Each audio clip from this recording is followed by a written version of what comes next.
नमस्कार दोस्तों, स्वागत है आपका हमारे इस यूट्यूब चैनल पे। तो पिछले दो वीडियो में हमने भारत का संवैधानिक विकास ख़त्म कर दिया घटना चक्र बुक से, और टोटल विश्लेषण से हमने इस घटना चक्र का भारत का संवैधानिक विकास ख़त्म किया। आज हम संविधान सभा के बारे में बात करेंगे।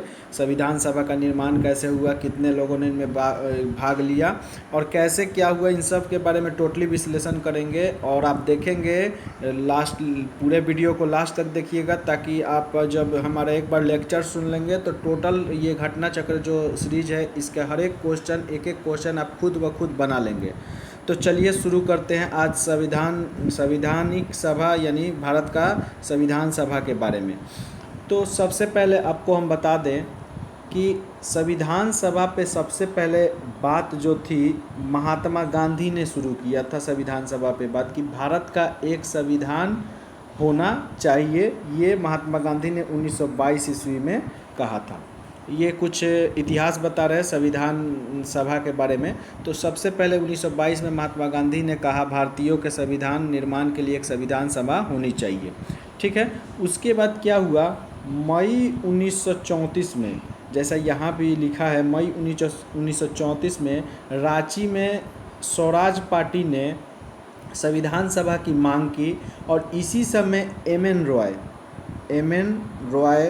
नाम याद रखिएगा, इम्पोर्टेंट है। इनका पूरा नाम मानवेंद्र नाथ रॉय ने क्या कहा कि एक संविधान, इसके गठन पे विचार करने के लिए बोला। संविधान सभा के गठन पे विचार करने के लिए सबसे पहले कौन बोले, एम एन रॉय ने इसी 1934 में ही ये बोले थे। यहाँ पे दिया भी है एम एन रॉय। ठीक है। अब आते हैं ये ब्रिटिश कब ये कहते हैं कि भारत के लिए संविधान सभा होनी चाहिए, उसके बारे में आते हैं, और क्यों कहते हैं ये भी हम जानते हैं। तो सबसे पहले अंग्रेज़ों ने अगस्त 1940, डेट याद रखिएगा, अगस्त 1940 में अगस्त प्रस्ताव आया था। इसमें अंग्रेज़ों ने बोला था, पहली बार स्वीकार किया था, यानी बोला था भारत के लिए एक संविधान सभा होनी चाहिए। लेकिन इसको हम लोगों ने स्वीकार नहीं किया। क्या बोला था, भारत के लिए एक संविधान सभा होनी चाहिए, लेकिन हम लोगों ने इसको स्वीकार नहीं किया। क्यों नहीं किया, क्योंकि उसने एक शर्त रख दी। उस समय क्या चल रहा था, सेकेंड वर्ल्ड वार चल रहा था, याद रखिएगा, सेकेंड वर्ल्ड वार चल रहा था। और उसने एक शर्त रख दी कि भारत का संविधान सभा मुख्यतः भारत के लोग उसमें होंगे। मुख्यतः बोल दिया भारत के लोग उसमें होंगे। इसका मतलब क्या कि उसमें ब्रिटेन के सदस्य भी ऐसा माना जाता था, कि उसको अस्वीकार करने का कारण यही था कि वो बोला मुख्यतः भारत के लोग। इसका मतलब क्या कि ब्रिटेन यानी अंग्रेज़ भी उसमें होंगे। तो भारतीयों, हमारे देश के जो भी स्वतंत्रता सेनानी थे, जो भी बड़े बड़े लोग थे, उन्होंने ये सोचा कि अगर ये भारत का संविधान है तो भारत के लोग ही केवल इसमें रहेंगे, इसमें कोई भी फिरंगी नहीं रहेगा। तो इसलिए इसका बहिष्कार हुआ, इसको नहीं माना गया। तो अगस्त 1940 में ये प्रस्ताव आया। उसके बाद क्रिप्स मिशन आया, आपको बता दें 1942 ईस्वी में। सब डेट याद रखिएगा, एग्जाम्स के लिए इम्पोर्टेंट है। क्रिप्स मिशन आया, और आपको बता दें इसी क्रिप्स मिशन को गांधी जी ने पोस्ट डेटेड चेक कहा, क्योंकि इसी क्रिप्स मिशन में भारतीयों के लिए निर्वाचित संविधान सभा के लिए बोला था अंग्रेज़ों ने। याद रखिएगा, निर्वाचित संविधान सभा के लिए बोला था अंग्रेज़ों ने। और बोला था कि युद्ध के समाप्ति के बाद, सेकेंड वर्ल्ड वार चल रहा था, मालूम है 1939 से 45 तक सेकेंड वर्ल्ड वार चल रहा था। तो यही 45 के, यानी युद्ध के सेकेंड वर्ल्ड वार के समाप्ति के बाद भारतीयों के लिए निर्वाचित संविधान सभा होगा। ठीक है। तो इसको भी हम लोगों ने अस्वीकार कर दिया। सेकेंड वर्ल्ड वार के बारे में थोड़ा बता दें आपको कि ये सेकेंड वर्ल्ड वार 1939 से 45, जो जापान में लास्ट में हिरोशिमा नागासाकी पर बम पटक दिया गया, और इसके चलते एक संधि हुई और ये समाप्त हो गया। तो हिस्ट्री में जाएंगे तो बहुत बड़ा लेक्चर हो जाएगा। तो चलते हैं अपने टॉपिक पे। तो इसमें ये अंग्रेज़ का ये मंशा थी कि भारतीयों सेकेंड वर्ल्ड वार में अंग्रेज़ का साथ दे, अंग्रेज़ों का साथ दे। और इसीलिए उसने बोला था कि इसीलिए उसने बोला था कि युद्ध के समाप्ति के बाद हम आपको निर्वाचित संविधान सभा का अवसर देंगे। लेकिन इसको भी गांधी जी ने और भी लोगों ने इसको बहिष्कार कर दिया, यानी इसको नहीं माना, क्योंकि उन्होंने बोला कि युद्ध के समाप्ति के बाद क्यों, अभी क्यों नहीं। ठीक है, अभी इसको कीजिए। और इसी 1942 के क्रिप्स मिशन प्रस्ताव को गांधी जी ने क्या बोल दिया, पोस्ट डेटेड चेक है, यानी दिन धरने वाला चेक। ठीक है, अब चलते हैं आखिर संविधान सभा की शुरुआत कहाँ से हुई, संविधान सभा किस प्रावधान के तहत आया। तो आपको बता दें 24 मार्च 1946 ये वो डेट है जब कैबिनेट मिशन भारत आया। इसमें 3 सदस्य थे और इसी कैबिनेट मिशन के आधार पे संविधान सभा का हमारा गठन हुआ है। याद रखिएगा, इंपॉर्टेंट क्वेश्चन है एग्जाम के लिए। यही कैबिनेट मिशन आया और इसको किसने भेजा था, तो ब्रिटेन के पीएम उस समय तत्कालीन थे क्लीमेट एटली। याद रखिएगा, क्लीमेट एटली थे, एटली। तो इन्होंने ही ये 3 सदस्यीय समिति को भेजा था। कैबिनेट मिशन में 3 सदस्यीय समिति थी और इसको भारत भेजा था संविधान निर्माण के लिए। और भी इसमें बहुत सारे थे, संविधान निर्माण करना और भारत का स्वशासन सुनिश्चित करना, ये सब बहुत सारे प्रावधान थे। तो ये कैबिनेट मिशन योजना आया, इसमें 3 सदस्य पूछ लेता है कभी कभी नाम, तो याद रखिएगा।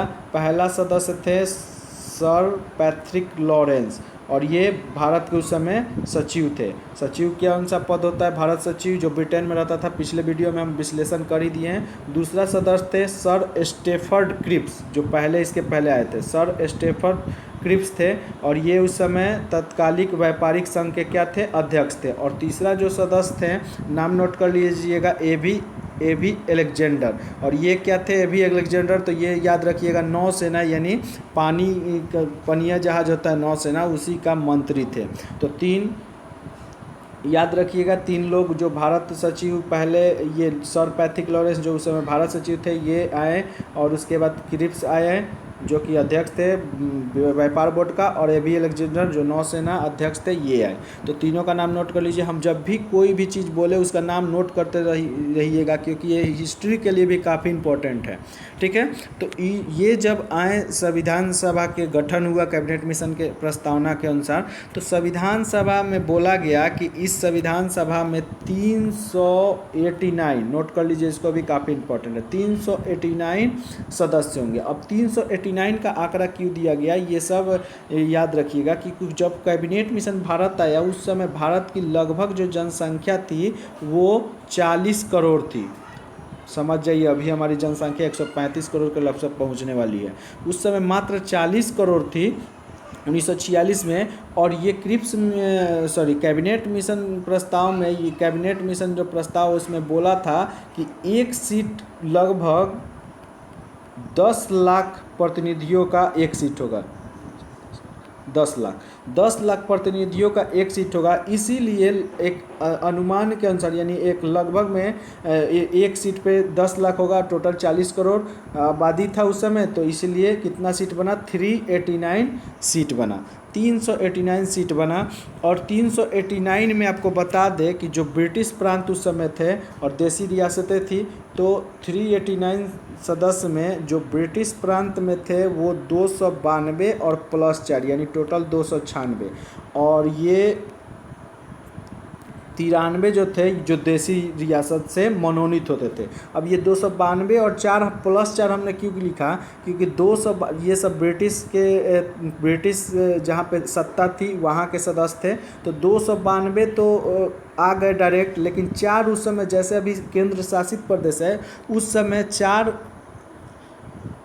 4 चीफ कमिश्नरी थी। वो चारों का नाम नोट कर लीजिए। पहला दिल्ली था, दूसरा अजमेर जो मेरवाड़ जो राजस्थान में पड़ता है वो था, तीसरा कुर्ग था जो कर्नाटक में पड़ता है, नोट कर लीजिए, कुर्ग जो कर्नाटक में पड़ता है, और चौथा बलूचिस्तान था जो अभी पाकिस्तान के तरफ, पाकिस्तान में जो पड़ता है वो था। तो ये 4 जो थे उस समय संघ शासित, जैसे आज है उस समय चीफ कमिश्नर थी, तो वहाँ से आए। तो 292 + 4 क्या हो गया, 296, और 93 जो थे जो देसी रियासतों से आए थे, जो वहाँ का राजा वो सब मनोनीत किया था। एक चीज़ याद रखिएगा, ये संविधान सभा का जितने भी सदस्य हैं वो निर्वाचित नहीं हुए हैं, यानी कहने का से निर्वाचन का मतलब कि डायरेक्ट इनका चुनाव जैसे आज होता है लोकसभा का, वैसा उस समय नहीं हुआ है। ये उस समय के जो विधानसभा था उसी के सदस्य इसमें भेजे गए। उस सभी जगह के विधानसभा और जो देसी रियासत थे उनके राजा इसमें सदस्य अपने अपने भेजे। इसका कोई चुनाव नहीं हुआ, अप्रत्यक्ष रूप से इसमें सभी सदस्य आए हैं। तो ये इम्पोर्टेंट है, याद रखिएगा 89 सदस्य। आगे चलिए बात कर लेते हैं संविधान सभा की जो पहली बैठक हुई है। याद रखिएगा संविधान सभा की पहली बैठक 9 दिसंबर 1946 को हुई। इस पहली बैठक में जो अध्यक्ष बने, बहुत इंपॉर्टेंट है, नोट कर लीजिए, डॉक्टर सच्चिदानंद सिन्हा। डॉक्टर सच्चिदानंद सिन्हा इस पहली बैठक के अध्यक्ष बने। और वो क्यों बने आपको बता दें, क्योंकि ये सबसे इस सदन में सबसे वृद्ध व्यक्ति थे, यानी बूढ़े व्यक्ति थे, इसीलिए इनको पहला क्या बना दिया गया, अध्यक्ष बना दिया गया।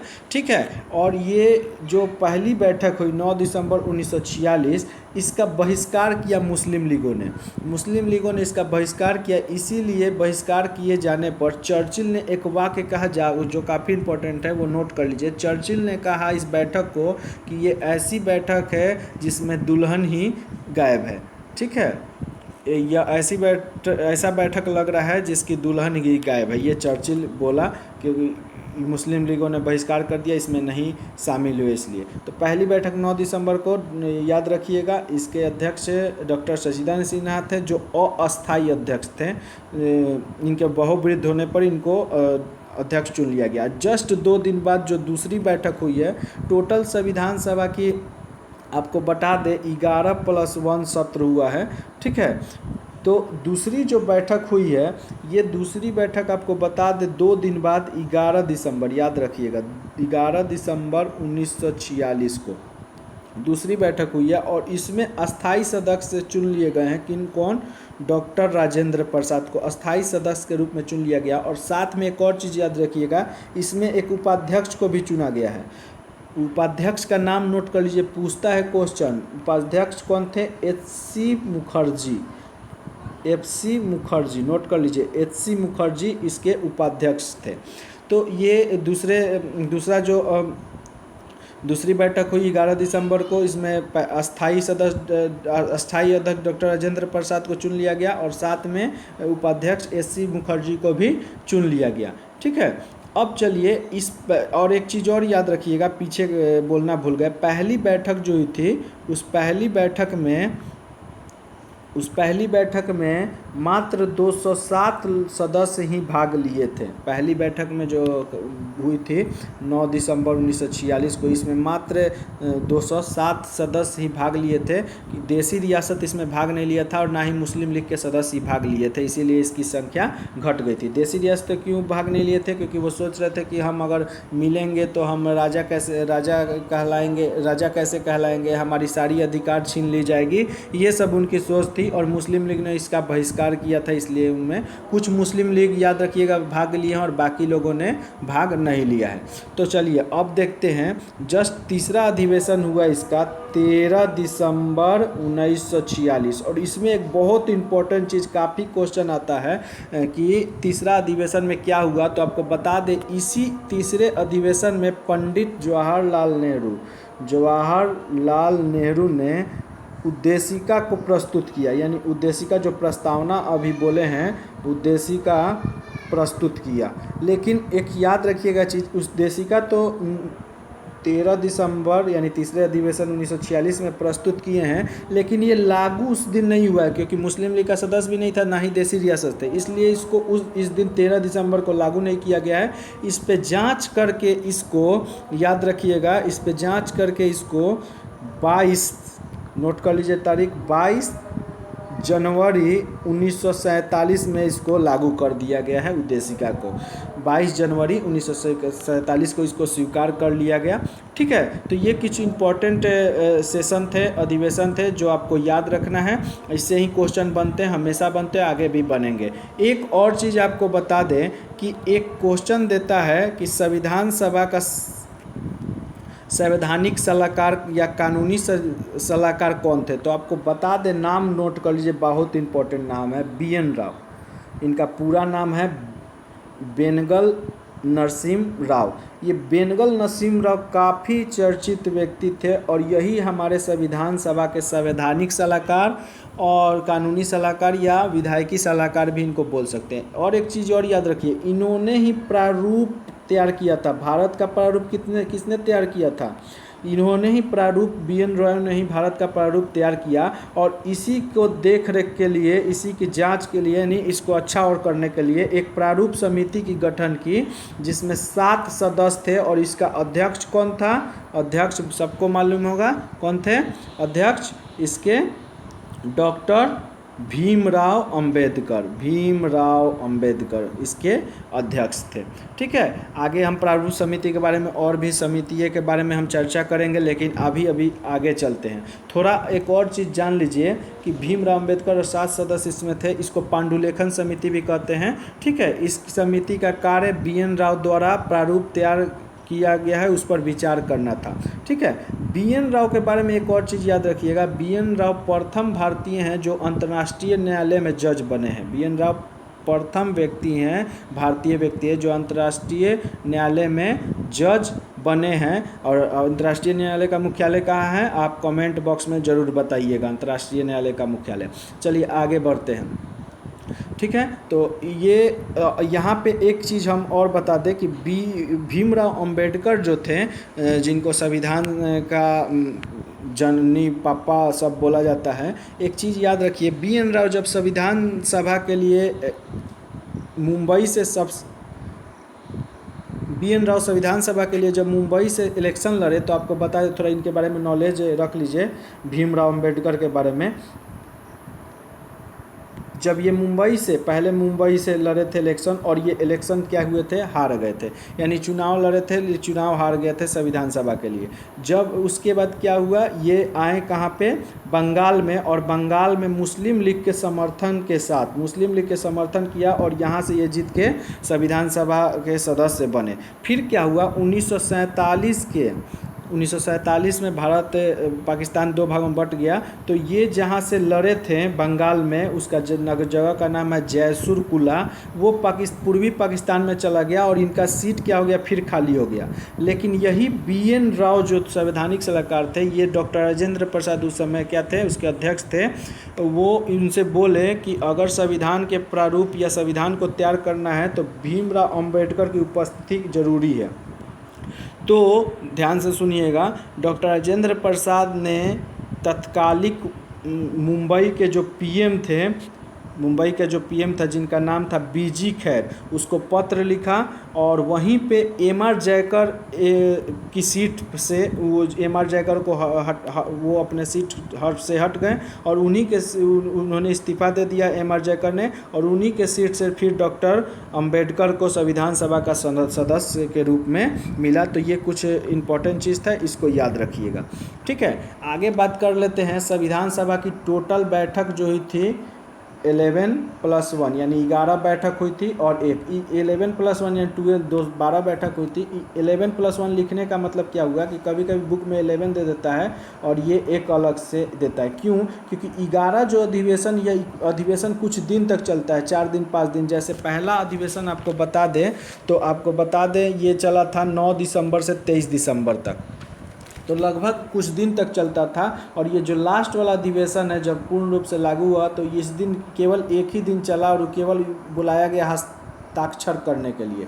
ठीक है, तो इसीलिए इसको 12 लिखते हैं। अंतिम बैठक जो हुई थी इसी दिन हस्ताक्षर के लिए बुलाया गया था। ठीक है, महिलाओं की जहाँ तक संख्या की बात है, तो संविधान सभा में टोटल महिलाओं की संख्या 15 है। नाम आपको इसमें बताएंगे, इसमें दिया भी है, जिसमें सुचेता कृपलानी और ये 15 महिला के इसमें नाम दिया है, वो आपको हम बताएंगे। ठीक है, आगे बढ़ते हैं कि संविधान सभा को 26 नवंबर 1949 को आंशिक रूप से लागू किया गया। आंशिक रूप से लागू करने का मतलब क्या कि कुछ अनुच्छेद तो लागू किया गया, 16 अनुच्छेदों को लागू किया गया और कुछ को नहीं। 16 अनुच्छेद में जैसे नागरिकता थी, राष्ट्रपति का निर्वाचन था, ये सब चीज़ को लागू किया गया। और बाकी को कब लागू किया गया? तो जिस दिन संविधान पूर्ण रूप से तैयार हो गया 26 जनवरी 1950। तो इसमें भी एक नियम के अनुसार, एक रीति के अनुसार इसको 26 जनवरी को पूरा लागू किया गया। वो इसलिए कि संविधान सभा ने कुछ को लागू किया और कुछ को इसलिए रख दिया गया क्योंकि 1947 में हमारा देश आज़ाद हो गया था और आज़ादी मिलना 1947 में 15 अगस्त को हुआ था, ठीक है। लेकिन हम लोगों ने पहला स्वतंत्रता कब मनाया था, तो आपको याद होगा 1929 के लाहौर अधिवेशन में जवाहरलाल नेहरू ने 26 जनवरी को स्वतंत्रता के रूप में अपनाया था। इसीलिए 26 जनवरी 1950 को बाकी का अनुच्छेद जो भी है यानी टोटल का ये पूर्ण रूप से संविधान लागू हो गया। ये अभी बात कर रहे हैं हम 26 नवंबर 1949 की। 26 नवंबर 1949 जिस दिन आंशिक रूप से संविधान लागू हुआ है, इसमें 16 अनुच्छेद लागू हुआ है और ये 16 अनुच्छेदों का जिक्र किस में है, तो 394 जो हमारा अनुच्छेद है, आर्टिकल्स है, उसी में इसका जिक्र है कि 16 अनुच्छेद इस दिन लागू हुआ था। आंशिक रूप से ये लागू हुआ था जिसमें चुनाव आयोग, नागरिकता, राष्ट्रपति चुनाव, ये सब इसमें है। अच्छा, 26 नवंबर के दिन एक चीज़ बता दे, इस दिन विधि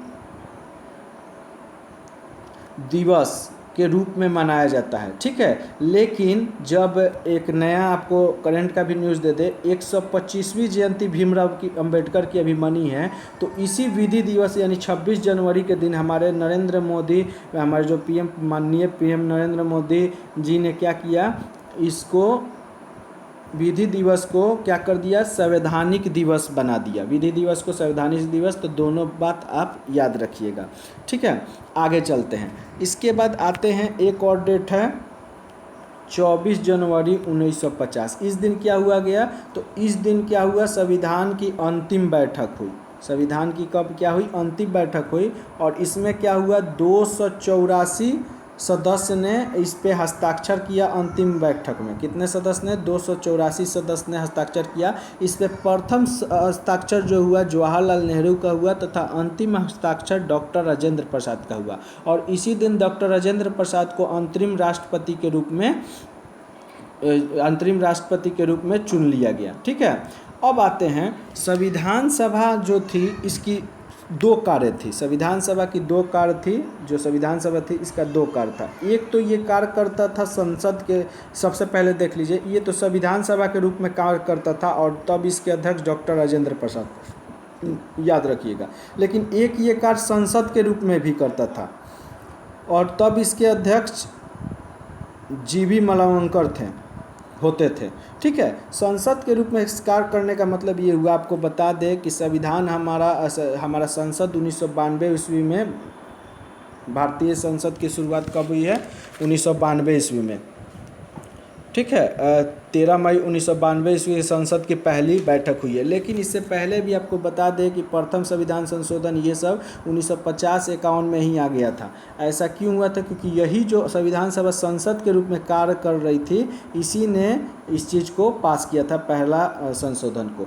और आपको बता दें इसी में एक अंतरिम सरकार था। इस अंतरिम सरकार का गठन 2 सितंबर 1946 ईस्वी को हुआ था और इस अंतरिम सरकार का जो हेड होता था, यानी कहें तो इसको वायसराय, वो तत्कालिक वायसराय उसका हेड होता था, अध्यक्ष होता था और इसके उपाध्यक्ष जो थे जवाहरलाल नेहरू थे। उपाध्यक्ष थे जवाहरलाल नेहरू और भी बहुत सारी इसमें सदस्य थे जिनको बांट दिया गया था। जैसे अभी किस तरह कानून मंत्री अलग है, विधि मंत्री, कानून मंत्री अलग है, जल संसाधन मंत्री अलग है, कृषि मंत्री अलग है, उसी तरह अंतरिम सरकार में भी बहुत सारे मंत्रियाँ थे जिनको बांट दिया गया था। और इसको आप थोड़ा याद रखिएगा, जिसको हम नोट कर लीजिए आप। देखिए, सरदार वल्लभ भाई पटेल को इस अंतरिम सरकार में क्या मिला था, गृह एवं सूचना प्रसारण। सरदार वल्लभ भाई पटेल को गृह एवं सूचना प्रसारण मिला था। डॉक्टर राजेंद्र प्रसाद को खाद्य एवं कृषि विभाग, ठीक है, नोट करते रहिएगा। जॉन मथाई इसमें थे, उद्योग एवं नागरिक आपूर्ति के। जगजीवन राम थे, श्रम विभाग उनको मिला था। सरदार बलदेव सिंह रक्षा थे और लियाकत अली वित्त थे। CH भाभा कार्य खनन के मंत्री थे। वो आसफ अली रेलवे एवं परिवहन के थे। C राजगोपालाचारी शिक्षा के थे। तो ये कुछ इंपॉर्टेंट चीज़ है, फिर हम इसको टोटल को फिर डिस्कस कभी करवा देंगे। तो ये अंतरिम सरकार के ये सभी लोग थे, ठीक है। संविधान सभा संविधान सभा जो था, संविधान सभा का एक लास्ट बात आपको बता दें कि 26 जनवरी 1950 को ये पूर्ण रूप से लागू हो गया, और जो 15 अगस्त 1947 से लेके और 26 जनवरी 1950 तक जो इस कार्यकाल में जो भी घटना हुई, तो इसका जिक्र था संविधान के अनुच्छेद 394 में कि ये जो भी काम होगा ये 1935 के अधिनियम से होगा, भारत शासन अधिनियम 1935 के होगा। और जस्ट हमारा 395 अनुच्छेद आया जिसमें इस चीज़ को ख़त्म कर दिया, और साथ में 1947 का स्वतंत्रता अधिनियम के भी सारे प्रावधान ख़त्म कर दिए। 395 अनुच्छेद जो हमारा लास्ट अनुच्छेद था उस समय इसमें ये सब चीज़ की व्यवस्था की गई थी। कुछ इंपॉर्टेंट चीज़ें जो याद रखिएगा, संविधान सभा को एक जाति की संस्था किसने बोला था, तो विंस्टन चर्चिल ने। और याद रखिएगा लॉर्ड साइमन ने क्या बोला था संविधान सभा को कि ये हिंदुओं की सभा है। गॉडविन ऑस्टिन ने एक बुक लिखा है इंडियन कॉन्स्टिट्यूशन, और उसमें इन्होंने क्या बोला था, गॉडविन ऑस्टिन ने इंडियन कॉन्स्टिट्यूशन एक बुक लिखा, और उसमें इन्होंने बोला कि संविधान सभा कांग्रेस की थी और कांग्रेस भारत था। ठीक है, तो ये कुछ इंपॉर्टेंट चीज़ है, याद रखिएगा। एक और चीज़ याद रखिएगा, जब संविधान सभा का अंतिम बैठक हुई तो सब ने अपना अपना भाषण दिया। तो डॉक्टर राजेंद्र प्रसाद जब गए भाषण देने तो उन्होंने कहा, मैंने संविधान सभा के सदस्य के रूप में सबसे अच्छा काम क्या किया जब 29 अगस्त 1947 को डॉक्टर भीमराव अम्बेडकर की अध्यक्षता में प्रारूप समिति का गठन किया, ये हमारा सबसे अच्छा काम था। ठीक है, अच्छा, के.वी. राव, याद रखिएगा के.बी. राव ने क्या बोला, तो संविधान और डॉक्टर अम्बेडकर को संविधान का जनक और जननी दोनों कहा, यानी फादर और मदर दोनों कहा के.वी. राव ने अम्बेडकर को। ठीक है, और अम्बेडकर को आधुनिक भारत का मनु भी कहा जाता है। तो ये सारी इंपॉर्टेंट चीज़ है, इसको याद रखिएगा। चलिए अब हम थोड़ा पढ़ लेते हैं इसको, ये हमारा विश्लेषण था टोटल, अब थोड़ा पढ़ लेते हैं, उसके बाद टोटल क्वेश्चन बारीकी से सॉल्व करेंगे। देखिएगा एकदम ईजी वे में सॉल्व होगा सभी क्वेश्चन। चलिए शुरू करते हैं। दोस्तों अच्छा लग रहा है लाइक कीजिए, सब्सक्राइब कीजिए, कमेंट कीजिए और शेयर कीजिए ज़्यादा से ज़्यादा, ताकि हमें और उत्साह मिले और आगे हम और अच्छे से और बढ़िया चैप्टर और टोटल पूरे विश्लेषण के साथ लाएं, जिससे आप फ़ायदा उठा सकें। चलिए पढ़ते हैं कुछ इंपॉर्टेंट चीज़। भारत की ओर से संविधान सभा का सर्वप्रथम मांग 1934 में, जो बता चुके हैं, रांची में स्वराज पर्यटन में की गई थी। 1934 में ही भारत संविधान सभा की गठन पर विचार M.N. रॉय ने दिया। भारतीय राष्ट्रीय कांग्रेस की स्तर पर पहली बार 1934 में संविधान सभा के लिए आधिकारिक रूप से संविधान सभा की मांग की गई। ठीक है, आगे आते हैं।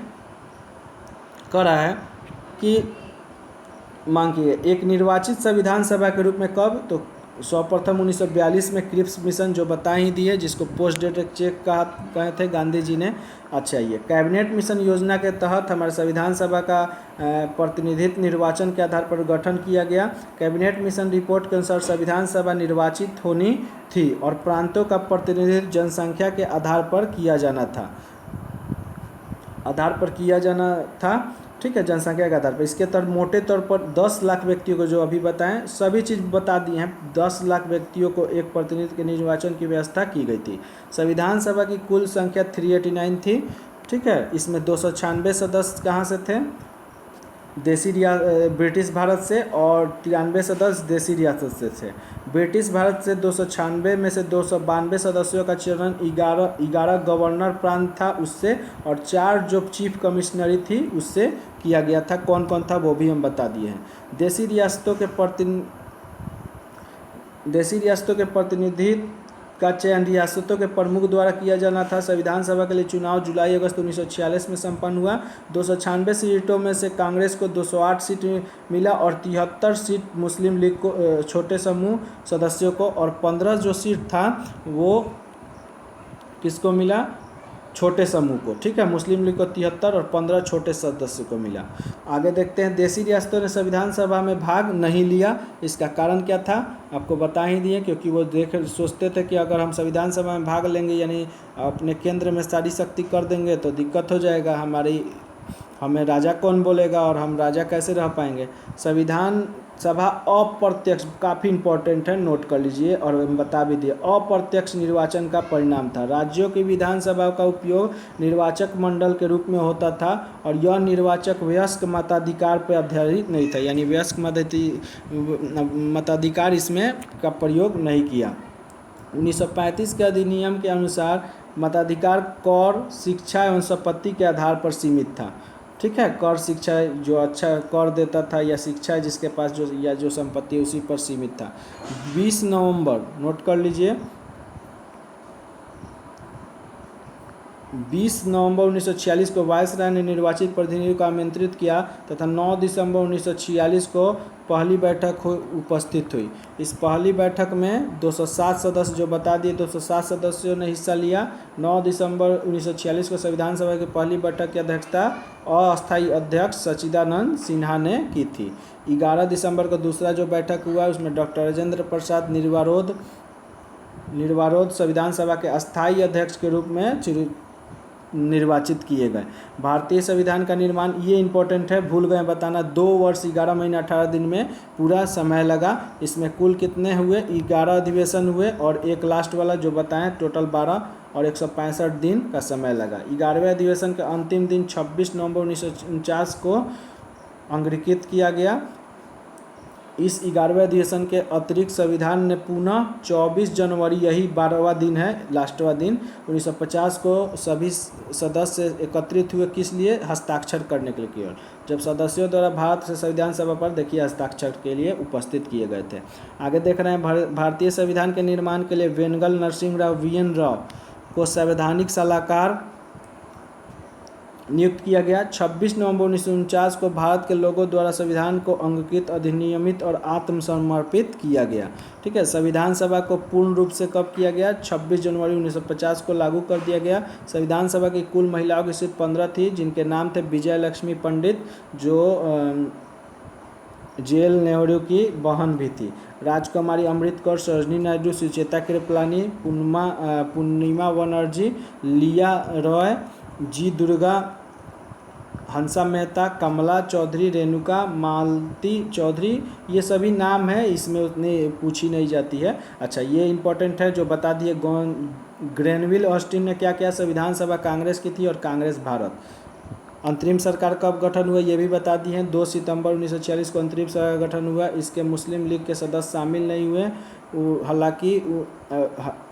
हालांकि उनमें शामिल होने के लिए विकल्प खुला रखा गया था। अंततः 26 अक्टूबर 1946 को जब सरकार का पुनर्गठन किया गया तो मुस्लिम लीग के 5 प्रतिनिधित्व ने कैबिनेट में शामिल हुआ। तो ये हमारा टोटल इसका जो हम पूर्ण विश्लेषण कर दिए हैं, ये छोटा में दिया था आपको हमने पूर्ण। अब चलिए क्वेश्चन लगाते हैं, टोटल क्वेश्चन एकदम आंख बंद करके आप बनाइएगा। चलिए देखते हैं, पहला क्वेश्चन क्या है, भारत के लिए संविधान की रचना है, तो संविधान सभा पर विचार सबसे पहले कब हुआ था, तो आपको बता दें स्वराज पार्टी 1934 में किया था। ठीक है, ये देखिए IAS का क्वेश्चन है। 1934 में स्वराज पार्टी ने आत्मनिर्णय के अधिकार की मांग की और एक प्रस्ताव पारित किया जिसने कहा गया कि वयस्क मताधिकार के आधार पर निर्वाचन भारतीय प्रतिनिधित्व की एक संविधान सभा होगी जो संविधान का निर्माण करेगी। ठीक है, भारतीयों की ओर से संविधान सभा का निर्माण करने का यह पहला अवसर था।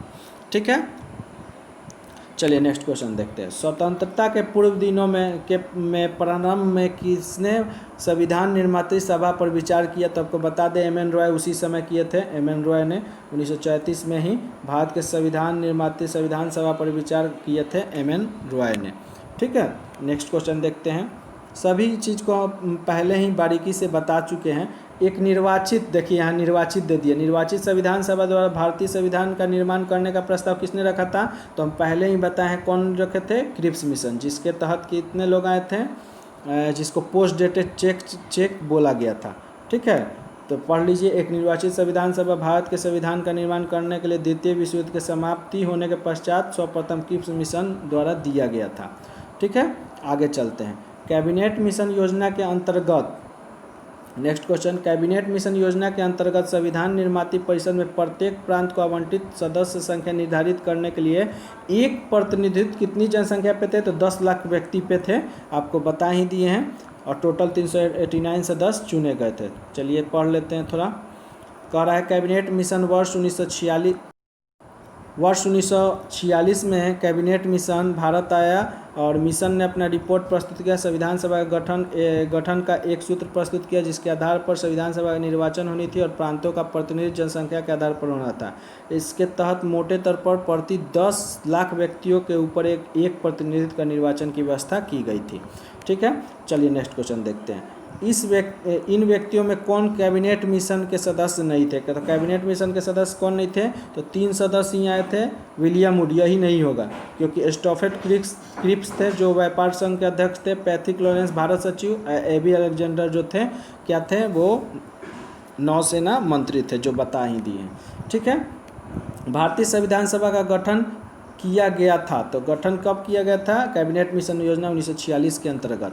ठीक है, भारतीय संविधान सभा का गठन कैबिनेट मिशन योजना 1946 के अंतर्गत किया गया था।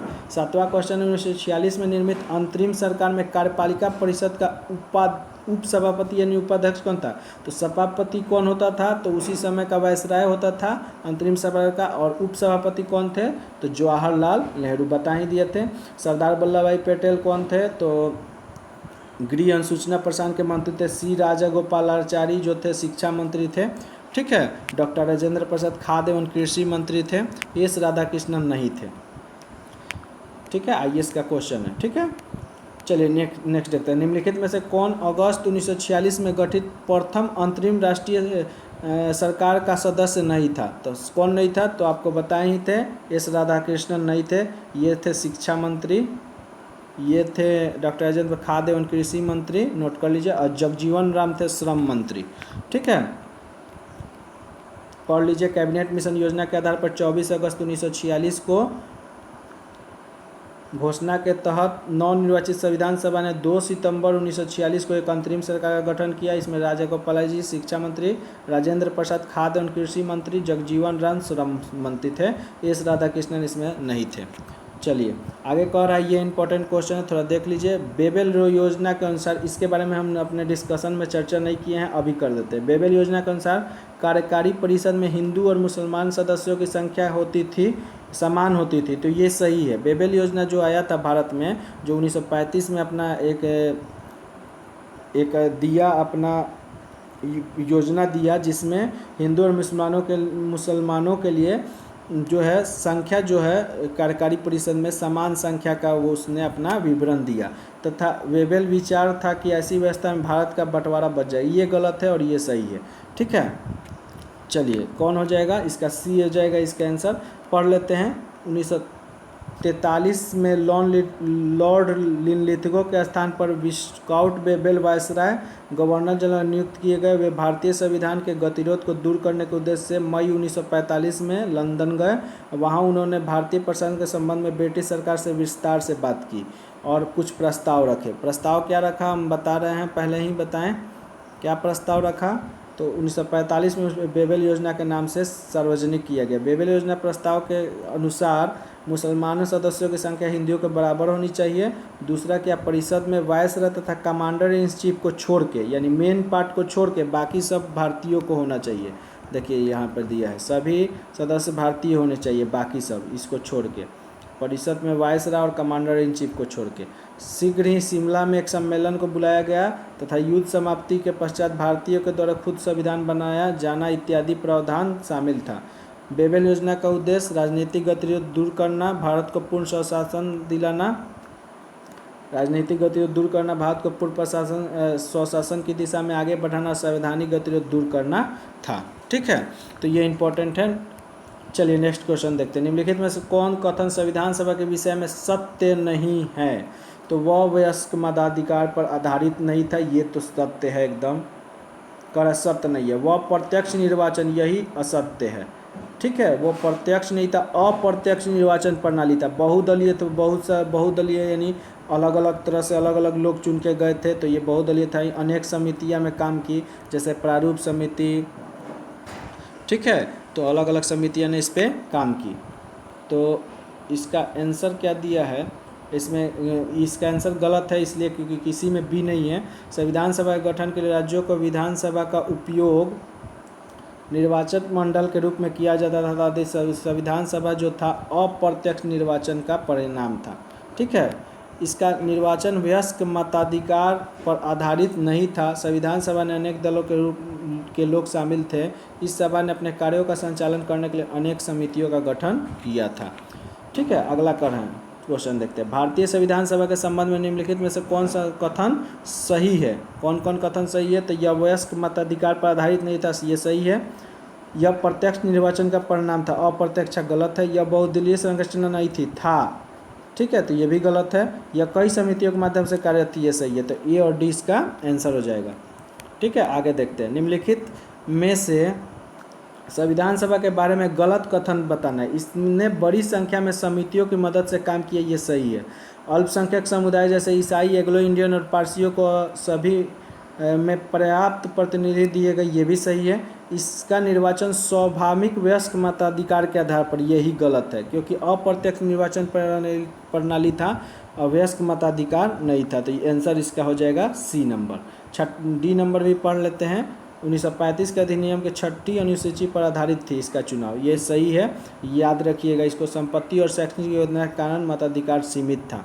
ठीक है, संपत्ति, कर और शैक्षणिक के आधार पर। चलिए नेक्स्ट देख लेते हैं। भारत के संविधान का प्रारूप तैयार करने वाली संविधान सभा के सदस्यों को ब्रिटिश संसद द्वारा नामित किया गया था, गलत। गवर्नर जनरल, ये भी गलत।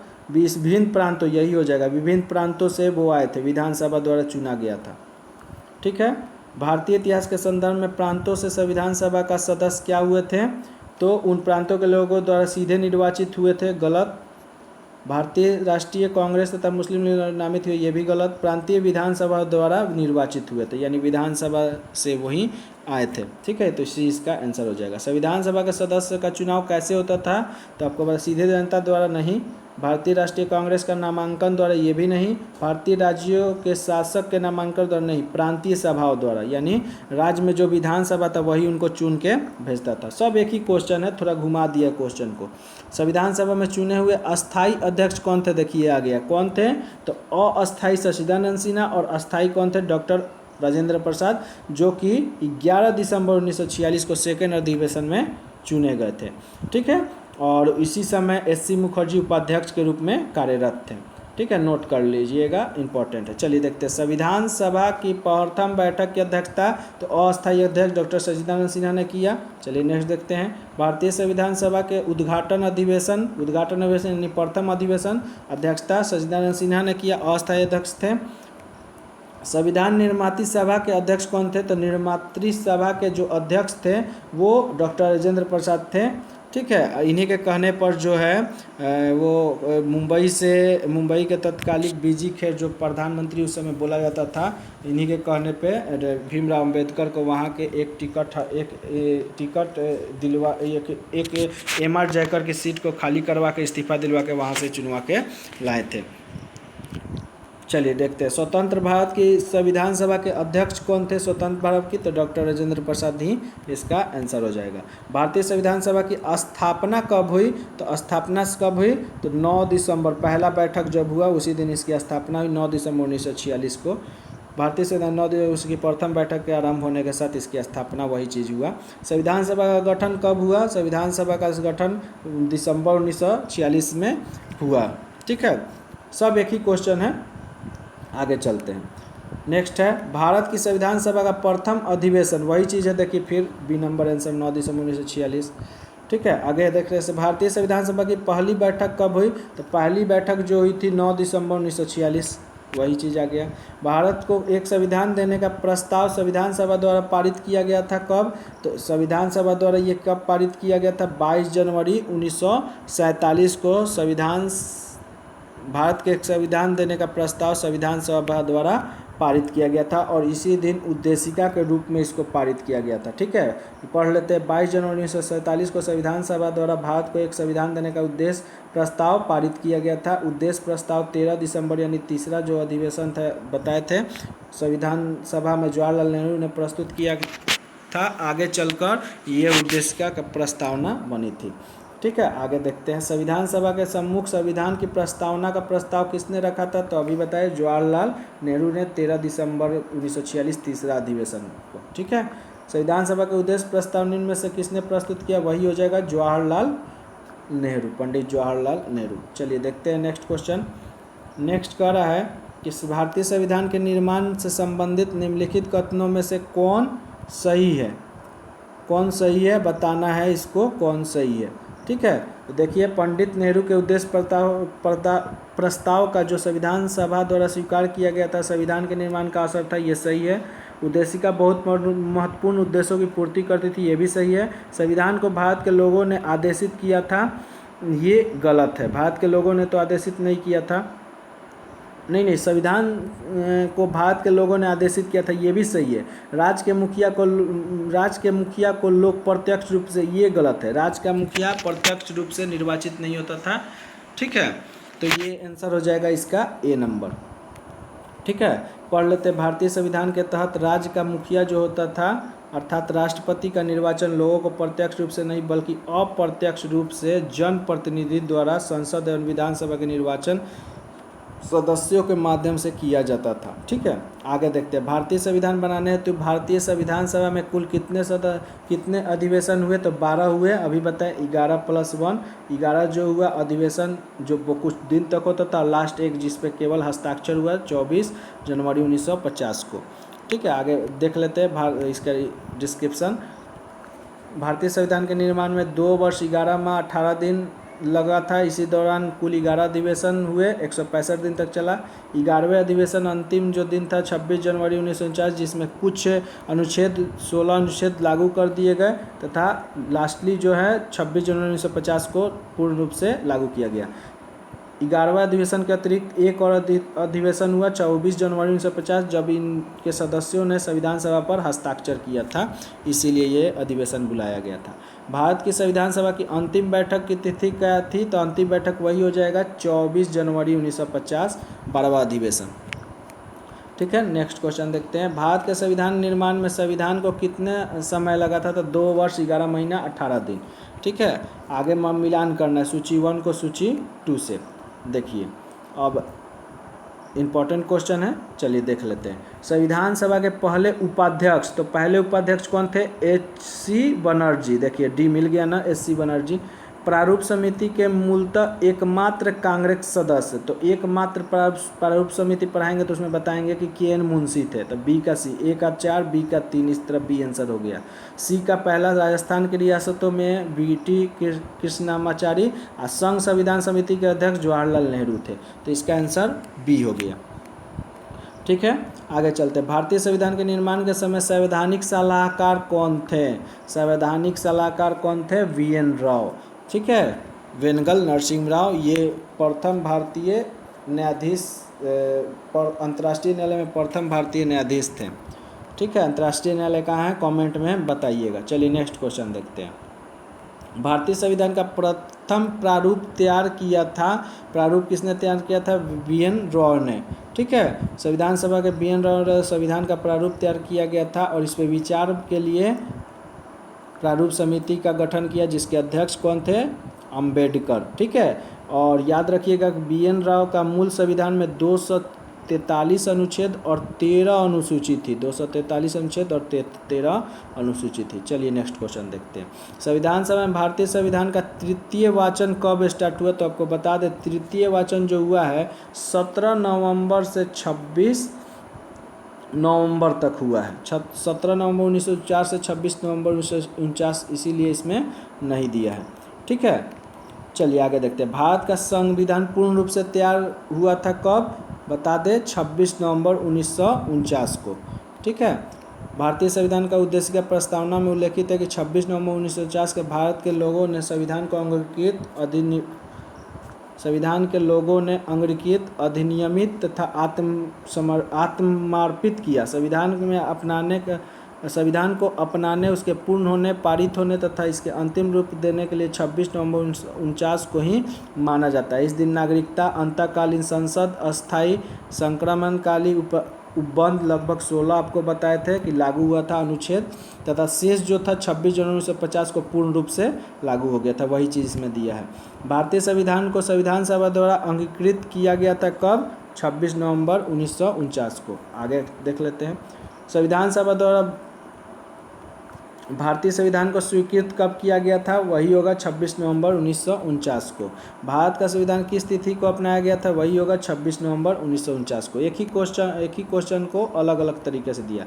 भारतीय संविधान कब लागू हुआ? सेम होगा लागू हुआ भारतीय संविधान तो 26 नवंबर 1949 नहीं है, इसलिए 26 जनवरी 1950 हो जाएगा। ठीक है। आगे कह रहा है संविधान को 26 जनवरी के दिन लागू क्यों किया गया था? तो इसके इतिहास के बताए थे कि 1930 में क्या हुआ था?